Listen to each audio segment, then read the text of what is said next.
Good everyone, এই যে চা খাচ্ছি সকালবেলা। সকালে আজকে দেরি হয়ে গেছে চা খেতে। আজকে আমাবস্যা, আমাবুচিও রয়েছে, শেষ হয়ে যাবে।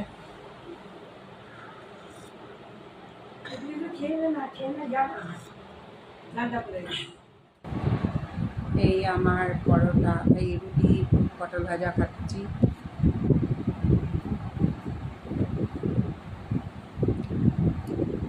স্ট্রাগল করে কোথায় চলে যাবে, কত লোক আছে এরকম।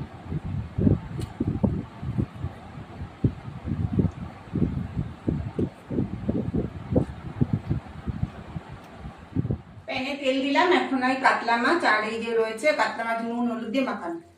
এবার এইগুলো একটুখানি একটু লবণ দেবো। তেল দিলাম এখন, এটা এখন একটু হোক, তারপর এবার মাছগুলো দিয়ে দেবো। তেল গরম হয়ে গেছে, কাতলা মাছ এক একে দিয়ে দেবো। কাতলা মাছ রুই মাছ দুটোই আছে দিতাম।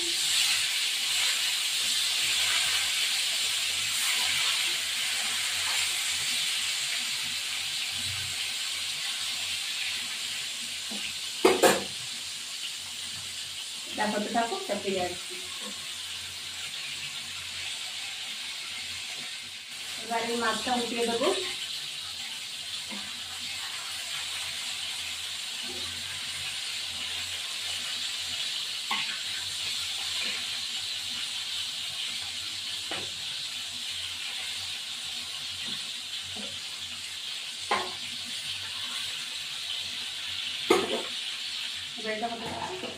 এবার এই মাছটা তুলে ফেললাম।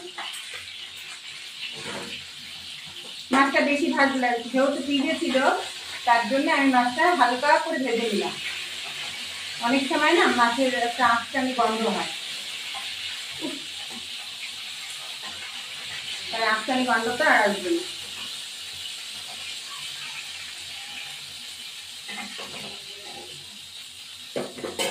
এই তেল আছে, এই তেলেই হয়ে যাবে।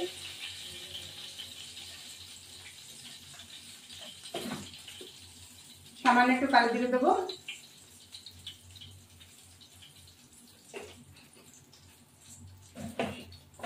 টমেটোটা একটু ভেজে দেবো, গ্রেট করে দিলে ভালো হয়, এটা ভাজতেই থাকে।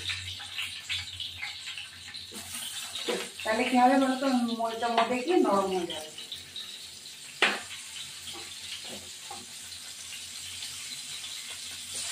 হ্যাঁ, এরকম দিয়ে একটু পরে এবার এই টমেটোটাকে ভেঙে ভেঙে দেবো।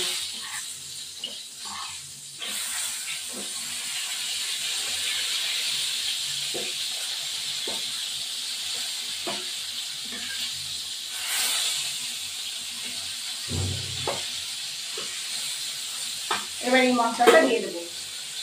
এই মশলাটা হলো লঙ্কা গুঁড়ো দিইনি, একটু দেবো ভাবছি, না দিলেও চলে, কাঁচা লঙ্কা দিচ্ছি এখন। একটু সর্ষে গুঁড়ো আর একটুখানি লবণ হলুদ দিয়েছি, আর একটু দিয়েছি কাঁচা লঙ্কা দিয়ে এবার একটা ঢাকা দিয়ে রাখবো। একটু মিষ্টি দিয়েছি, আবার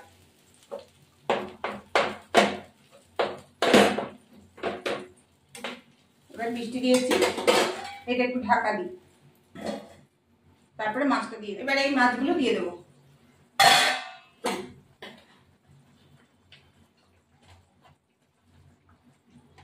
এই মাছগুলো হালকা ভেজেছি, এই মাছগুলো দিয়ে দেবো।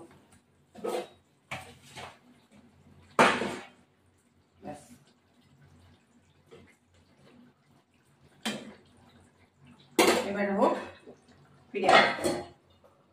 এবার এই সরষের তেল দেবো একটু, দিয়ে নামিয়ে দেবো। কাঁচা সরষের তেল দিয়ে নামিয়ে দেবো। বন্ধুরা, এটা খেতে খুব টেস্ট হয়। এটা হলো কাতলা মাছ দিয়ে করছি, রুই মাছ দিয়ে করতে পারেন, অনেক মাছ দিয়ে করা যায়। এবার আমার হয়ে গেছে। আমার ভিডিওটি ভালো লাগে লাইক শেয়ার সাবস্ক্রাইব করবেন, বেল আইকনটা প্রেস করবেন। নতুন বন্ধু পুরনো বন্ধু দেখবেন।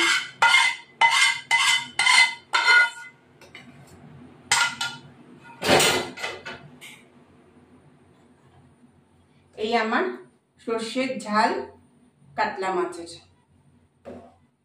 Good afternoon. এই দেখো আমাদের ভাত, এই ভাত হয়েছে, তারপরে এই যে মুড়ি ঘন্ট, তারপরে এই যে ভাজা, মাছ ভাজা, এই উচ্ছে ভাজা, পটল ভাজা, আর এই যে মাছ হলো সর্ষে দিয়ে কাতলা মাছ। এই আমার উচ্ছে ভাজা, পটল ভাজা, পটল ভাজা, আর যে মাংস রয়েছে কালকের ওই মাংস। খেতে বসবে এখন।